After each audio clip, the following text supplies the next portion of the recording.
Sean todos bienvenidos a una nueva entrega de Contrapunto. Gracias por estar con nosotros. En este programa vamos a discutir un tema de mucha trascendencia para la República Dominicana y que polariza mucho a la opinión pública. Hablaremos sobre los retos del mercado de combustible en nuestro país. Así es, Emil, muchas gracias por tu introducción. Buenas tardes a todos ustedes y gracias por su acostumbrada sintonía cada semana. Y en Contrapunto vamos a hablar sobre el mercado de los combustibles buscando responder las siguientes preguntas. ¿Quiénes conforman este sector en la República Dominicana? ¿Cuál es el órgano encargado de fijar, vigilar y controlar los precios de los combustibles en nuestro país? ¿Y cuáles son los más importantes desafíos que enfrenta este sector? En el siguiente reportaje de la sección Hechos. Veamos. El petróleo es un hidrocarburo extraído en estado líquido de una formación geológica, mientras que el hidrocarburo que se halla naturalmente en estado gaseoso se denomina gas natural. La explotación del petróleo y del gas natural representa una industria muy importante para la economía mundial, ya que permiten obtener combustibles fósiles y producir lubricantes, plásticos y otros productos.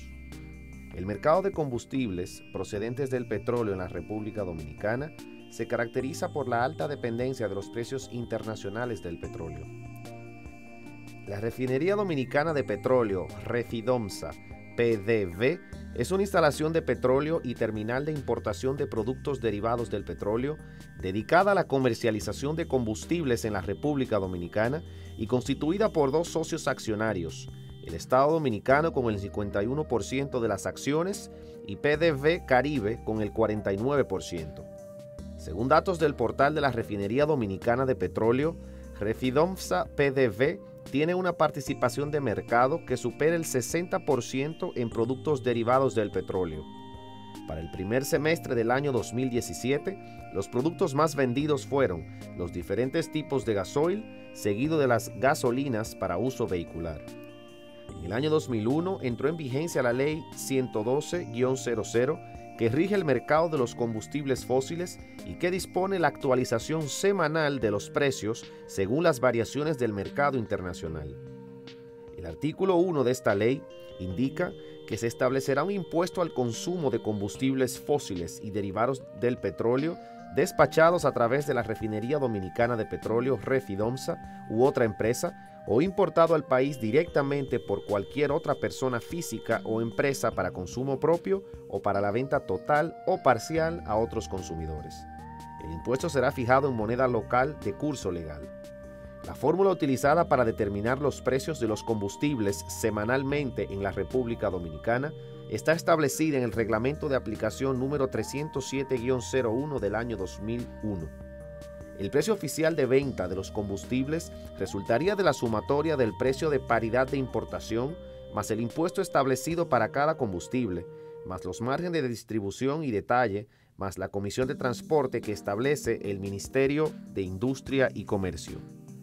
La Dirección General de Aduanas está encargada de fiscalizar los volúmenes de combustibles importados. Los precios de venta de los combustibles, tanto al consumidor final como a los distribuidores y detallistas, son publicados semanalmente por el Ministerio de Industria y Comercio. Estamos navegando cada día con un combustible que es el más caro de los países de Latinoamérica y Centroamérica, fruto de los altos impuestos que nos han impuesto los gobiernos de turno y que se han sucedido, y que Anadegas ha clamado en innumerables ocasiones porque la ley 112-00 sea modificada en ese aspecto. ¿En qué sentido? Más que nada, en que el precio que se tome como referencia para fijar semanalmente los valores que van a transcurrir en los combustibles en la semana, no sea tomado por el precio de la Bolsa de Valores de Nueva York, porque resulta ser siempre un precio mucho más alto que el precio de compra real. Ese precio de Bolsa de Valores nosotros hemos dicho en varias ocasiones que es un precio de casino, generalmente inflado, con unos valores muy por encima del precio de compra real a que se pague el producto. Pero aquí la ley establece que se tome como referencia eso y el precio de paridad de importación resulta inflado en ese aspecto.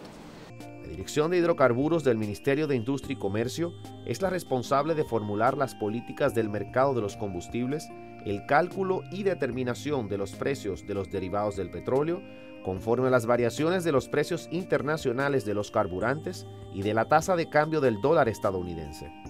También es responsable del control y la supervisión de la aplicación de las políticas, normas, regulaciones y disposiciones que rigen dicho mercado, asegurando que las transacciones y actividades se ejecuten a los precios y dentro de las normas de calidad y seguridad establecidas.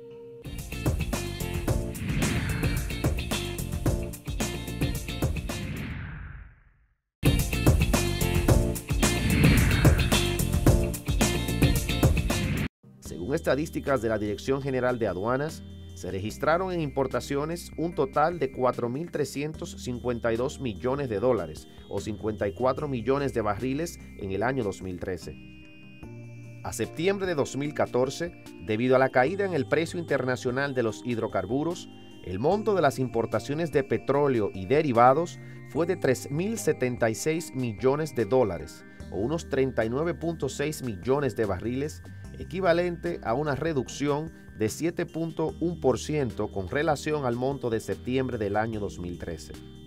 Como indica el artículo Escudriñando a la demanda de combustibles dominicana, publicado en marzo de 2015, algunos de los combustibles y productos derivados del petróleo que tienen mayor peso en la demanda de nuestro país son petróleo crudo, gasoil y gasolina, gas licuado de petróleo, aftur y gasolina de aviación, fuel oil y en menor medida lubricantes de motor.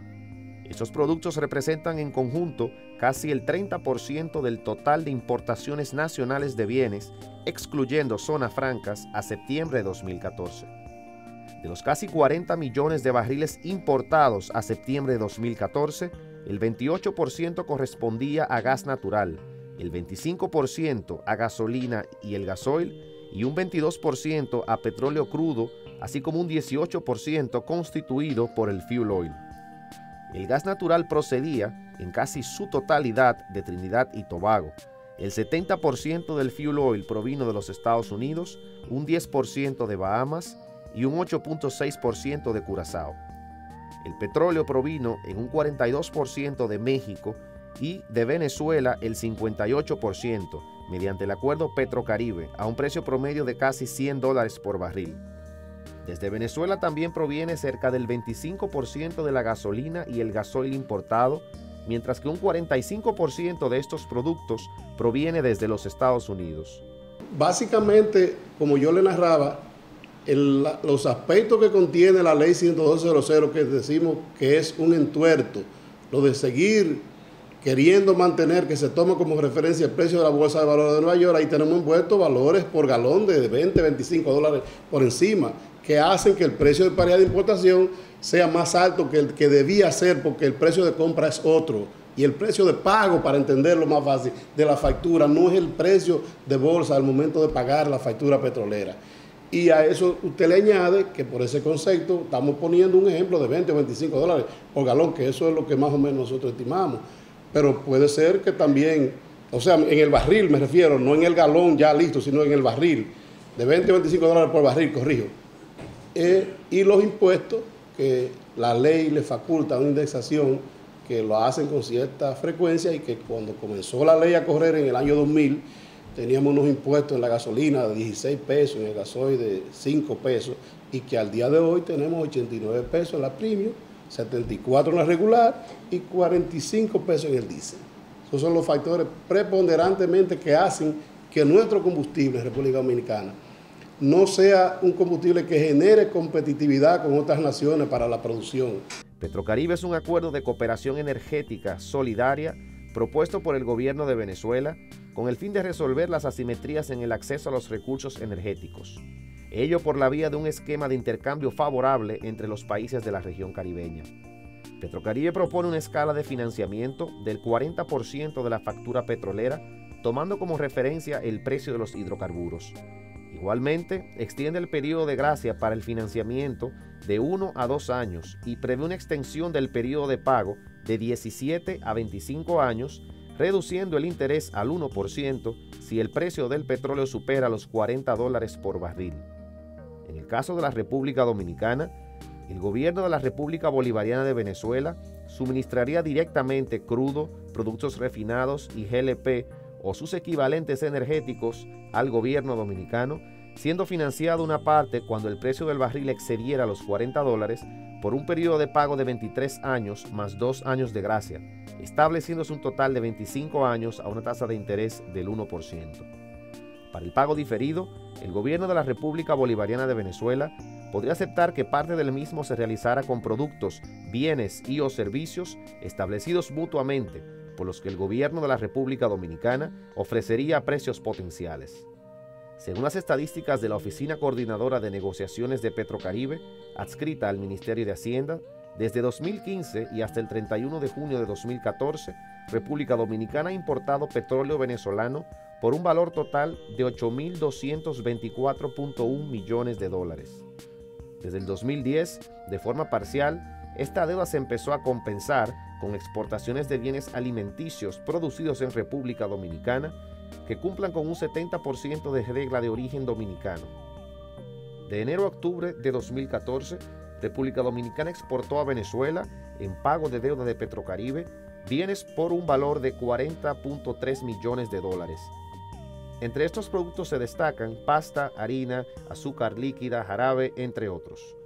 Según el estudio Combustibles en República Dominicana, Presente y Futuro, realizado por la firma de investigación y asesoría Suite 600, con estadísticas del Ministerio de Industria y Comercio y MIPYMES, la Refinería Dominicana de Petróleo, Refironsa y otros agentes del mercado, la demanda total de combustibles en República Dominicana durante el año 2016 fue de 64.5 millones de barriles, incluyendo el consumo de carbón mineral usado para generación eléctrica, convertido a barriles equivalentes en petróleo.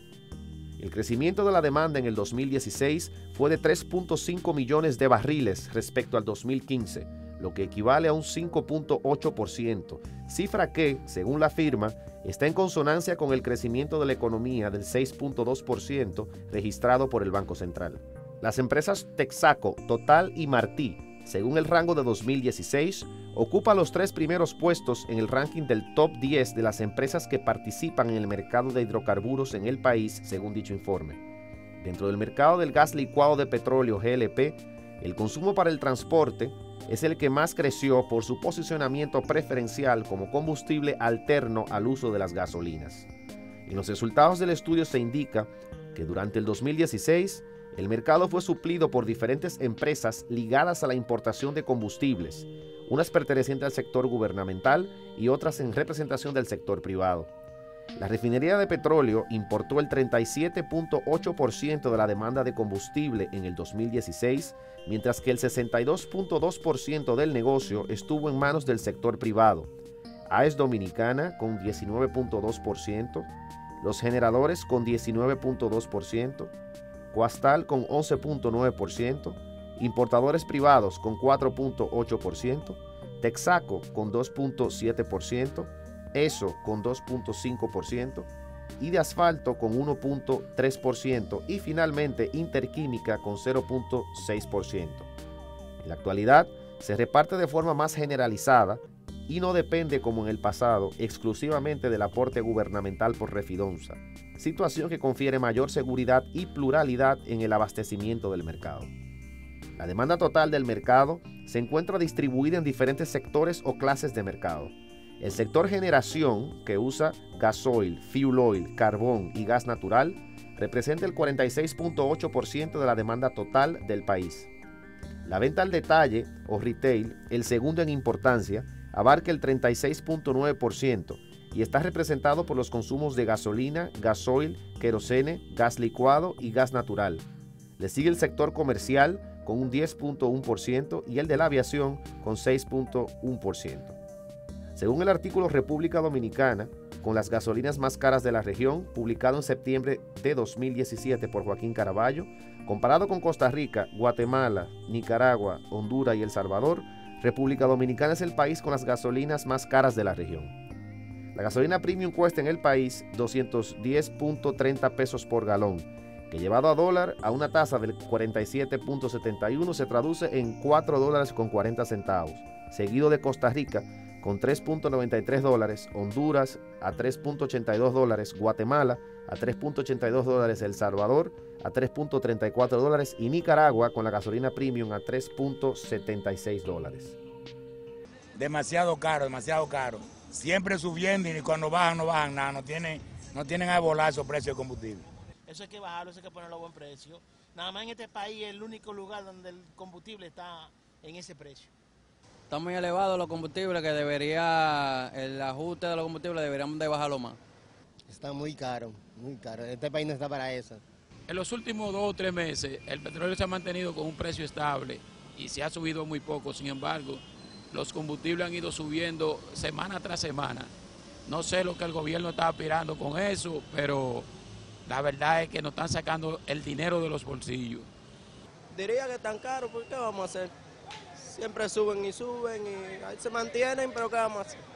Estamos aquí, hay que cogerlo como lleguen. No nos vamos a quedar a pie. Eso es abusivo, eso es lo que el gobierno de Danilo Medina usa para la campaña. El precio de los combustibles, eso tiene una marea, eso sube y baja cada rato. Entonces, si uno sube el pasaje, uno no lo puede bajar de una vez así, ¿entiende? Porque entonces va a tener un relajo con los pasajeros.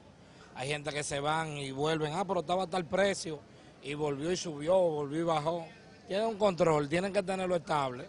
La Asociación Dominicana de Empresas de la Industria de los Combustibles está promoviendo la posibilidad de que se vendan combustibles y gas licuado de petróleo en una misma estación de servicio, indicando que esto favorecería el derecho de la libre elección del consumidor y la democratización del sector de los combustibles. Según datos de febrero de 2017 de la Oficina Nacional de Estadística, en el país existen 2.978 establecimientos que se dedican a la venta al por menor de combustible, de los cuales, según los resultados del Registro Nacional de Establecimientos, la venta al por menor de gasolina y gasoil es la de mayor participación, con un 51.2% de los mismos. A estos le siguen la venta al por menor de gas licuado de petróleo, con el 24.9%. La actividad con menor participación es la venta al por menor de gas natural, con solo el 1.3% de los establecimientos que se dedican a la venta al por menor del combustible. La mayor concentración de unidades dedicadas a la venta al por menor de combustible se encuentran en las grandes urbes. En Santo Domingo un 18.1%, Santiago 11% y Distrito Nacional 8.2%. A esta le siguen Monte Plata con 5.3% y San Cristóbal con 5%. Nuestro sector ha sido coherente, como hemos dicho, en varias ocasiones y en todos los medios que hemos acudido, con relación al reclamo de que se permita vender el GLP bajo un mismo techo, todos los productos como se hace en otras naciones, con normativas, no con las existentes que tenemos, porque lo que hay ahora son bombas de tiempo, que es lo que ha estado ocurriendo, y ese no es el mercado al que nosotros queremos venderle, ni despacharle, ni accesar, sino a un mercado normado, organizado, vehicular, como lo establece la ley 407, que es la que faculta a las estaciones de servicio para vender todo tipo de combustible, no a las plantas seccionadoras de GLP, que venden con lanzas, que cuando la conectan a cilindros y la desconectan, vierten gas al aire y generan lo que ustedes todos conocen. Y además los inventarios que tienen acumulados de esas plantas envasadoras de 40, 50, 60 mil galones no es la normativa y es lo que nosotros estamos planteando, sino tanques de bajo inventario, de 10 mil galones, 12 mil hacia abajo, soterrados, con equipos especiales de acople, de que no se genere ningún tipo de peligrosidad como la que hemos visto que ha transcurrido en los últimos tiempos en nuestro mercado. Inmediatamente continuamos en la sección de opiniones y hemos determinado que como cada semana efectuaremos una pregunta clave a nuestros expertos invitados. Emil. Y esa pregunta es sencilla, o quizás no tanto. ¿Cuáles son los retos que enfrenta el mercado de combustibles en la República Dominicana? Veamos sus respuestas. Que estamos solicitando vender todos los productos bajo un mismo techo porque se ha privilegiado un combustible que están usando los vehículos, que es el GLP, en detrimento de los combustibles líquidos y ha ido caminando y nuestro sector ha ido perdiendo competitividad porque los precios de los combustibles líquidos nos han ido sacando de mercado. Nosotros teníamos hace 10 o 12 años ya atrás un promedio por estación de venta de 80 mil galones y hoy en día estamos en 22 mil y decreciendo cada día más, fruto de que se ha ido transfiriendo mercado de combustible de vehículos hacia allá, a pesar de que el parque vehicular ha crecido de forma significativa desde el año 2000 hacia acá.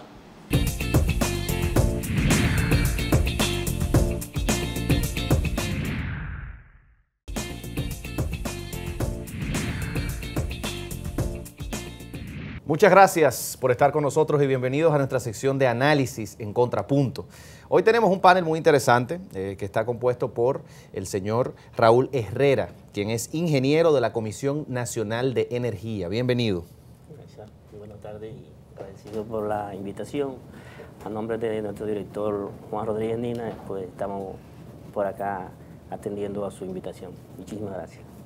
Bien, y saludando a nuestros invitados en el día de hoy, también doy la bienvenida al señor Miguel René de la Cruz, quien es especialista en combustibles, representante de la Asociación de Empresas de la Industria del Combustible. Muy buenas tardes a todos los televidentes y estoy aquí para servirles, para contestar sus preguntas. Bueno, muchísimas gracias. Bueno, si me permites, Marjorie, iniciar con una pregunta muy puntual y que la vemos todos los días en los periódicos en la República Dominicana. ¿Cuál es el tema con la forma en que se calcula el precio del combustible en la República Dominicana? Hemos visto que la República Dominicana tiene el combustible más caro de Centroamérica y eso lo repiten una y otra vez en los medios. ¿Puede usted explicarnos por qué? Bueno, mira, la fórmula, yo te estaba comentando fuera de cámara que tenemos a disposición a través del website del Ministerio de Industria y Comercio de la República Dominicana una publicación, un compendio de publicaciones que se llama el Libro de Hidrocarburos, y allí tú puedes encontrar la fórmula para el cálculo del precio de los combustibles, de los diversos combustibles que se manejan en República Dominicana, con excepción del gas natural que está contenido en un decreto posterior, ¿no? En ese momento no teníamos gas natural. Y hay diversos componentes. Uno de ellos, el que más grava, son los impuestos. Los combustibles tienen una carga de impuesto que ayuda al Estado a cumplir sus compromisos, ¿no? Y es una forma de colectar impuestos. Entonces, gran parte de ese precio que vemos del combustible, pues tiene que ver con el tema impuestos. Pero también hay otros factores que inciden. Por ejemplo, la tasa del dólar. La tasa del dólar, a medida que va avanzando, a medida que el dólar se va encareciendo con respecto al peso, pues entonces también va agravando el cálculo del precio del combustible. ¿Okay? Otro ingrediente importante es el precio del indicador que tiene la fórmula de combustible. Las personas piensan que es directamente el barril de petróleo y no es así. Cada producto se ve regido por lo que llaman los precios Platts, y los precios Platts no son más que un indicador, en este caso un indicador específico de lo que es la costa oeste de los Estados Unidos. O sea, estamos hablando de que, la costa este, perdón, de los Estados Unidos, estamos hablando de que toman el precio de las gasolinas de toda la costa este de los Estados Unidos y ese es el indicador que se utiliza para luego fijar el precio de la gasolina. Toman el indicador de lo que son los precios Platts de el diésel o el gasoil y lo usan en la fórmula para el cálculo del diésel, además de agregar tasa del dólar, además de agregar, por supuesto, el término de el tema de los impuestos. Entonces, si hay una variante en cualquiera de estos elementos, se va a producir un alza o se va a producir una baja. El precio del barril de petróleo es importante, pero es un elemento indirecto. ¿A qué me refiero? Podemos tener un precio del barril de petróleo bajando, pero un precio del combustible a nivel internacional subiendo, como pasó cuando las refinerías de Texas se vieron afectadas por una reciente tormenta tropical. ¿Qué pasó? Se encareció el producto, aunque el barril del petróleo seguía a un precio más estable. Y toman unos días específicos de este valor. Es una fórmula que puede ser revisada, esto es función del gobierno, no tanto de la empresa privada, pero es una fórmula que tú puedes seguirle, ¿no? Todo lo que son sus componentes y sus pasos. Ok, muy bien. Muchas gracias. ¿Existe, ingeniero, alguna medida o alguna política que tenga el gobierno dominicano, nuestros proveedores, para mitigar la volatilidad de los precios de los combustibles? Bueno, el precio de los combustibles son fijados fundamentalmente por el Ministerio de Industria y Comercio. Así es. Fundamentado, como decía el colega, en una fórmula que tiene varios componentes. Hablaba el colega de la referencia, o sea, lo que se le llama el precio de paridad de importación. Tiene que ver con el precio de referencia en el momento en que se va a fijar el precio. Y como referencia nosotros en esta parte del mundo usamos el West Texas Intermediate, que es la referencia de la parte este de Estados Unidos, y que va a depender de cómo se muevan esos mercados. Como ustedes saben, el combustible no solamente es crudo, petróleo crudo, sino también que existen lo que llaman los derivados del petróleo, que también tienen una volatilidad muchas veces independiente de cómo esté el barril del petróleo. Entonces, mediante esa fórmula se toma en cuenta esos precios, se toma en cuenta los fletes, se toma en cuenta el valor del dólar como esté en el momento de hacer el cálculo, una serie de impuestos, intereses y elementos que intervienen en esa operación, y es la única forma de poder fijar el precio. Se decía antes, si sube, sube, y si baja, baja, pero fundamentalmente lo que se establece la ley 112-00, que es la ley tributaria que rige el mercado de los hidrocarburos, toma en cuenta el comportamiento en el momento de hacer el cálculo de esos productos, de esos derivados. Y esa volatilidad, y discúlpame para construir con esa pregunta que plantea, que me parece que es muy, muy interesante, ¿cómo la manejamos? Porque República Dominicana no produce petróleo. Precisamente. Hay países donde las variaciones de los precios no son tan constantes como nosotros. Me permito seguir el caso de Costa Rica, que es uno de los pocos que conozco. En Costa Rica no cambia el precio de la gasolina toda la semana como República Dominicana, que estamos el viernes preocupados por qué va a pasar. Sí. Entonces, creo que lo que Marjorie también apunta es eso. O sea, si hay tanta variación en el precio, ¿qué vamos a hacer? ¿O es que hay que reinventarse la fórmula para que esto no pase tanto? Bueno, más que la fórmula, yo diría que entonces habría que legislar, porque existe la ley 112-00, que es la que rige, es la ley tributaria que rige los combustibles, y esta plantea que toda la semana, el viernes a las 12 de la noche, estos precios deben ser endensados, debe ser recalculado en función del comportamiento de la semana. Y si mal no recuerdo, toman como referencia lo que ocurra el día martes y miércoles en el mundo para hacer la fijación de estos precios. Cambiar eso se representaría cambiar la ley, que en lugar de hacer el cálculo, digamos que semanal, pudiese tal vez hacerse mensualmente. Pero yo quisiera acotar algo y me perdonan, o sea, sí es cierto, habría que cambiar la ley, pero hay que ver cuál fue el espíritu de la ley. Nosotros le cargamos mucho el dado al gobierno, o le cambiamos mucho el dado a la refinería. Incluso yo como empresa privada me toca hacerlo de vez en cuando. Sin embargo, ese cambiar el precio semanal lo que hace es precisamente proteger al gobierno de la volatilidad de unos precios que ellos no controlan. Nosotros, por ejemplo, en la empresa privada también somos importadores, y la verdad es que las personas nunca creerían lo que les voy a decir, pero así como nosotros ganamos a veces mucho dinero con una importación, también a veces nos toca perder mucho dinero con una importación. O sea, tú a veces compras a $1 y cuando llega el producto llega a 1.5, o cuando llega el producto el precio te baja, que tú lo tienes que vender a 95 centavos y lo compraste a $1. ¿Está bien? Es un número que estoy simplemente como ejemplo. O sea, esa ley y esa razón de cambiar en términos semanales no solamente protege al consumidor, sino que el espíritu de la ley también trataba de proteger a la refinería. ¿Por qué? Porque cuando gana, es posible que gane mucho, pero cuando pierde, entonces perdía muchísimo. ¿Está bien? Porque tenía que tener unos inventarios ahí con un precio ya fijado previamente. ¿Digo que están perdiendo al final? No, no he dicho eso.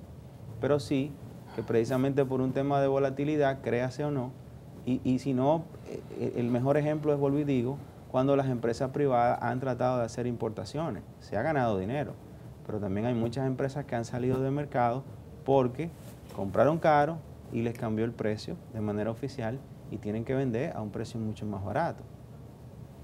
Pero al final ese albur, esa incertidumbre no siempre va en el espíritu de proteger al consumidor. Y hay otro, es el que recibe el impacto final. Hay otro elemento que al momento de la elaboración de la ley también se toma en cuenta, lo que decía el colega, y es también la capacidad de almacenamiento que hay en el país. Hay tipos de combustible donde no tenemos una capacidad de almacenamiento suficiente, digamos que para atender la demanda de 30 días.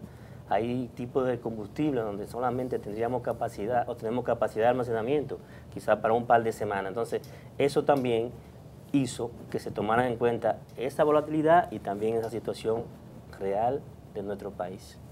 Y en eso de gestión del riesgo, rapidito. Ahora que usted dice que no tenemos capacidad de almacenaje, pero me pregunto yo, ¿y si viene un fenómeno natural y por alguna razón se interrumpe el suministro de un combustible?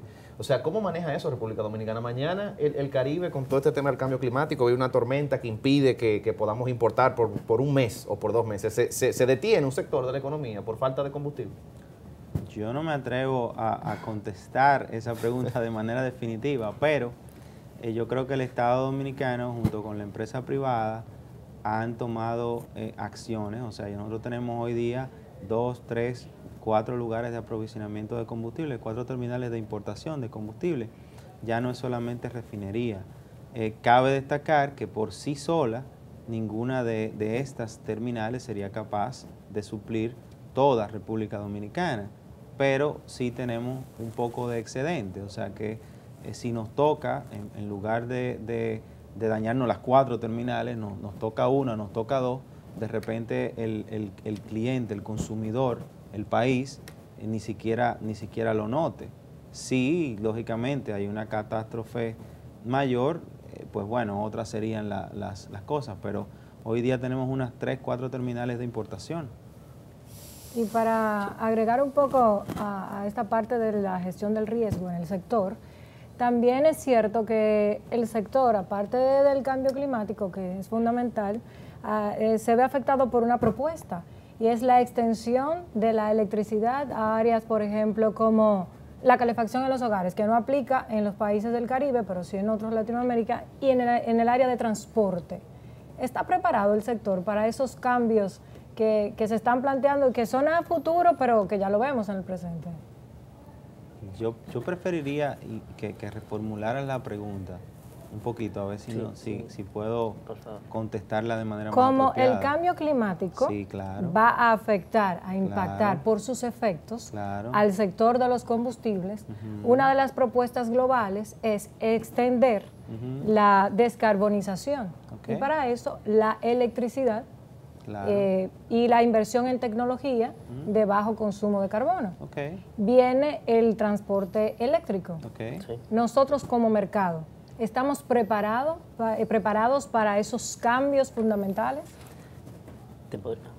Sí, fíjate, ese tema es interesante, muy interesante.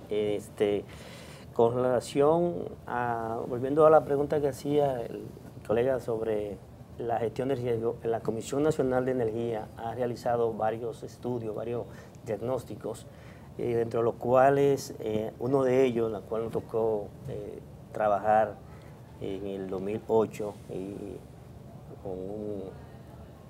con un asesor internacional, se recomienda en uno de esos trabajos una ampliación en lo que es el almacenamiento, en lo que son los parques de almacenamiento hacia zonas específicas de la República Dominicana. Nosotros tenemos concentrada ese almacenamiento digamos que al sureste del país. Si ustedes se dan cuenta, tenemos San Pedro de Macorís, tenemos Jaina Oriental, Jaina Occidental, y tenemos un poquito quizá hacia el este de la Romana, que recibe el combustible de una empresa privada. Pero si nos vamos hacia el norte, ahí nos quedamos bastante en deficiencia. Entonces se ha recomendado, una de las cosas es poder seguir ampliando esas terminales en la zona norte del país.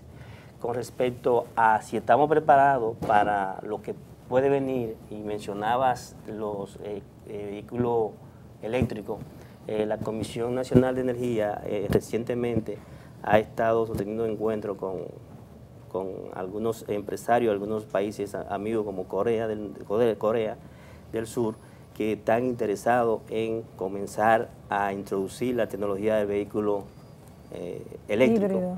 Y entonces se están dando los pasos para establecer la estructura, la infraestructura que eso conlleva y cómo se va realmente a presentar al país. Pero sí se está trabajando en eso, quizás no se le está dando todo el boom, pero se está trabajando y se han hecho incluso algunos seminarios, algunos talleres, digamos, reducidos con algunas instituciones, y el país se encamina hacia eso, porque no sé si ustedes ya deberán haber visto que en términos de los vehículos, hay países que ya para el 2025 o 2030, el 50% y algunos hasta el 100% de sus vehículos serán eléctricos. Y hago la pregunta precisamente porque las nuevas formas de energía que van a sustituir los combustibles tradicionales van a implicar una baja en el consumo de los combustibles. Entonces hay que ver a largo plazo si el mercado está preparado, cuáles son las perspectivas. Bueno, mira, de hecho, yo estoy trabajando junto con un equipo bastante amplio.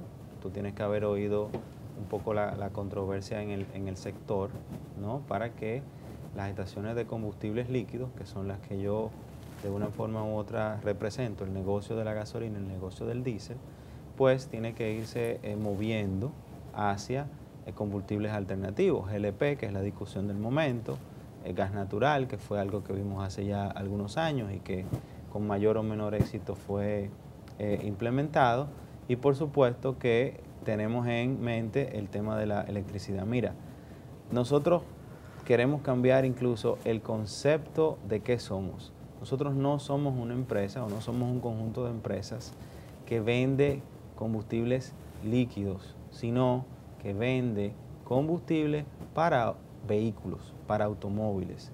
Sean estos gasolina, sea esto diésel, sea esto GLP, sea esto gas natural o sea esto electricidad o sea hidrógeno, por ejemplo. Entonces, a medida que nosotros vayamos viendo que el mercado se desarrolla, que es un mercado factible, que las legislaciones, y ahí interviene el gobierno, interviene Comisión Nacional de Energía, etcétera, van dando paso, ¿no?, hacia estos combustibles alternativos, pues el sector privado, que tiene vocación de servicio hacia el automovilista, pero que también tiene vocación de ganancia, debo decirlo, pues se va a ir interesando. Yo he tratado de ser siempre bien honesto con esto, ¿no? Sí lo tenemos en el horizonte. De hecho, hay una de las empresas hermanas, no digo que las represento, sino hermanas, que está trabajando muchísimo con el tema de energía solar. ¿Por qué? Porque en el país de origen de esta empresa trabajan con el tema energía solar, incluso salieron estos días en la prensa. Como te digo, no represento esta empresa, pero es una empresa hermana que está haciendo ya los pininos en el país con el tema de energía solar, y es una empresa tradicional de combustible, ¿no? Está haciendo ya el cambio, el switch. Está empezando y salió en el periódico en estos días con unas donaciones, etcétera, algo muy loable y algo que entonces refleja la intención. Lógico, ¿cuándo se da el gran cambio? Bueno, cuando como empresa privada, vuelvo y te digo, incentivamos el cambio, pero también tenemos que tener un mercado, ¿no? Así es. Y el día que ese mercado llegue, ten por seguro que nosotros vamos a ser los primeros que para el automovilista, que es nuestra vocación, vamos a estar allí. Y ya de hecho hay dos conectores para recargar vehículos eléctricos en República Dominicana. Sí. Eso es algo, eso es algo que viene. Y viene, no, llegó. Va a seguir expandiendo. Es lo que motiva, claro, de hecho, la pregunta. Claro, porque eso es algo que yo creo que no, es una realidad del mercado imparable. Claro, y que lo que tenemos que hacer es adaptarnos a ella, porque es una ola de cambios importantes. Ahora, yo tengo una preguntita partiendo de eso que tú mencionabas ahora de la venta de combustibles alternativos. Y me parece muy interesante que, hablando de electricidad, nos incluiste el gas. Sí. Porque aquí en República Dominicana es de conocimiento de nuestro público y de muchos dominicanos. Hay un debate sobre la factibilidad de que en las estaciones de expendio de combustibles líquidos, pues también se pueda vender gas y gas natural. Entonces me pregunto yo, ¿es viable eso en la República Dominicana desde la óptica de seguridad? Por ejemplo, el jefe del Cuerpo de Bomberos no hace mucho, creo que en agosto, dijo que eso era un riesgo, el tener estaciones de combustible. Yo te voy a hacer una pregunta, y eso me gusta mucho y te voy a interrumpir. Porque te voy a hacer una Emocionado. pregunta. Me emociona, me apasiona. ¿El jefe de cuál cuerpo de bomberos? ¿Por qué? Porque tengo el jefe de un cuerpo de bomberos con toda la fe pública que merece, que dijo que no estaba tan segura. Sin embargo, la semana recién pasada, jueves, viernes de la semana recién pasada, perdón si el día se me confunde, el de Santo Domingo Norte y gran parte de los jefes de bomberos del país dijeron que no había problema. Entonces, es interesante entender cuál jefe dijo que sí, cuál jefe pero sin dijo que no. cuestionar cuál jefe, aquí la pregunta es clara. Claro que Miguel. sí. La gente tiene en su memoria, y yo soy uno de ellos como Claro. ciudadano dominicano, el riesgo al que se han expuesto miles de familias en este país por el mal funcionamiento de ciertas plantas de expendio de gas. Entonces, si a la gente se le dice, porque esto es un tema de opinión pública, No hay nada más, problema. no es técnico, Claro que sí. se le dice, ahora vamos a tener estaciones de combustible Claro. y estaciones también de gas. Como usted ha visto lo que ha pasado, ¿qué cree usted cómo usted cree que va a reaccionar la sociedad? Entonces, ¿cuál es el argumento, digo yo, para que esto se pueda hacer de forma conjunta? Vamos a hablarlo al revés. Vamos a hablar cuál es el argumento para que no se pueda hacer. El argumento para que no se pueda hacer es de un grupo de empresarios cuyas plantas han tenido incidentes que dicen, esto es tan peligroso, y aquí abro un paréntesis, si es tan peligroso deberían cerrarlo entonces, ¿no? Pero bueno, esto es tan peligroso que no solamente nosotros podemos manejarlo y van a seguir explotando las plantas, pero como están aisladas, nosotros nos hacemos responsables. Versus el argumento de otro grupo de empresarios que dice, nosotros estamos dispuestos y hemos entregado una propuesta para manejar el tema seguridad, y es un tema de seguridad que se va a componer de tal y tal forma. ¿Cuáles son esas tal y tal formas? Usted puede buscarlo. La web hoy en día es algo maravilloso. Hay una norma que es la NPFA, National Protection Fire Agency, National Fire Protection Agency, perdón, al revés, NFPA, tiene normas en Estados Unidos de protección para el incendio, para incendio o para riesgo de incendio, y tiene una norma que es la norma 30A que trabaja las estaciones de combustible líquido en conjunto con GLP. ¿Y qué te dice esa norma? Un poquito para ser breve, que mientras tú respetes la distancia, no hay problema. Y esas distancias son 15 metros entre dispensador y dispensador, que tú tienes que tener unos pisteros, o sea, las pistolas de llenado, las válvulas de llenado, que sean de baja emisión. ¿Está bien? Que tú tienes que tener los tanques, cuando son más allá de 4.000 galones, deberían estar soterrados, que esos tanques soterrados tienen que ser de acero. Entonces, mientras todas esas normas de la National Fire Protection Agency, NFPA, se cumplan, no hay ningún problema mayor. Otra cosa, el récord de las estaciones de combustibles líquidos, el récord de seguridad de las estaciones de combustibles líquidos durante los últimos 20 años es prácticamente impecable. No han habido incidentes. Pero sí había normas que debieron aplicarse en el gas, y parece que fallaron, porque pero las ocurrió lo que normas, ocurrió. por eso mismo, entonces, ¿cómo tú vas a mantener un sector que ha fallado de forma continua? Y un Estado que ha fallado en la regulación también. Un sector que ha fallado en regularse, ¿cómo tú le vas a decir, cómo tú lo vas a premiar y le vas a decir, sí, ustedes son los únicos que pueden manejarlo? Eso no tiene sentido. Yo sé que hay irónico. una preocupación legítima de la sociedad y de los actores. Y me del incluyo, sector. y yo creo que tú te incluyes también. También, también. De hecho, vengo del Cibao y tú tienes una estación en el medio de una comunidad y un desastre muchísimas veces. Pero una estación de gas. Sí. De combustible. De gas. Bueno, hay otras prácticas en la estación de combustible también que solo pasa en la República Dominicana, en ningún otro país latinoamericano ni europeo, con la música y aquella bebida. Es otro tema. Somos un país alegre. Y el cigarrillo. Es otro tema. Pero sobre el tema de la fusión entre las estaciones tradicionales de combustibles y el GLP, ¿cuál es el interés que hay? ¿Por qué se hace la propuesta y quién es el sector beneficiado realmente con esa fusión? Vamos a permitirle a Raúl, al ingeniero nosotros, Raúl. Como Comisión Nacional de Energía, entendemos, el equipo técnico, que esta fusión técnicamente es factible desde el punto de vista de que existen las tecnologías, existen los mecanismos, para que puedan coexistir. Habría sí que modificar con profundidad y cambiar algunas normativas, algunas regulaciones y el papel del Estado de establecer una fiscalización estricta, porque de lo contrario pudiéramos estar aumentando el riesgo, pero desde el punto de vista técnico sí pueden coexistir. Nosotros lo que sí vemos realmente que en la parte tecnológica no sería el problema. Lo que nosotros vemos es que hay también un asunto de mercado, hay un asunto de participación del mercado.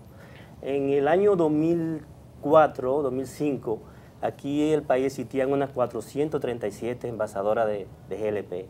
Hoy, en el 2017, existen unas 1.135 envasadoras de GLP y unas 400 proyectos por ahí que pudieran estar próximamente en ejecución. Es decir, que en lo que tiene que ver con el suministro del GLP, nosotros entendemos que tenemos una buena estructura. Ahora, ¿qué ocurre? Si nos damos cuenta de eso, podemos ver que hay un crecimiento exponencial de estos establecimientos. Eso ha hecho posiblemente que las regulaciones y las fiscalizaciones quizás se le haya ido un poco de las manos al mismo Estado, pero fundamentalmente de lo que se trata, entendemos nosotros, es que hay una participación del mercado y que todo inversionista, ¿verdad?, quiere formar parte de esa participación. Al año pasado, si mal no recuerdo, unos 39 millones de galones de GLP es el consumo a nivel nacional al mes. Es decir, que si ustedes ven ese consumo y prácticamente en dos sectores, el sector vehicular, que ya anda alrededor del 53%, y el sector residencial, más o menos un 40%, se ve que es un mercado atractivo para las partes, que si pueden coexistir, técnicamente pueden coexistir. Las normas habría que modificarlas, habría que cambiarlas, las regulaciones, y que el Estado establezca una fiscalización estricta realmente para que eso a lo que la ciudadanía teme, de los accidentes, de las explosiones, esté totalmente controlada. En cuanto a los intereses, entonces los grandes van a absorber a los pequeños. Bueno, es una cuestión económico-financiera que ya como inversionista, pues cada quien hará su participación, pero técnicamente sí se puede. Sí, pero yo quiero hacer un aclarando. Eso de los grandes y los pequeños en términos relativos. ¿Por qué? Como todo. Como todo en la vida. ¿Por qué? Porque las personas que están manejando hoy el GLP, que son las que se niegan a esta función, no son pequeños. Tú estás hablando de que están manejando el 60-70% del mercado que el señor mencionó, que es de 39 millones de galones mensuales. Eso no es poco dinero. No son pequeños. Probablemente en este caso es un conflicto entre titanes. Los otros. Un tema de concentración de mercado. Tienen una alta concentración. Bien, yo creo que ha sido interesantísimo el debate del día de hoy y de gran interés para todos los dominicanos. Agradecemos a nuestros invitados especiales y les invitamos a que continúen con nuestra próxima sección de conclusiones en Contrapunto.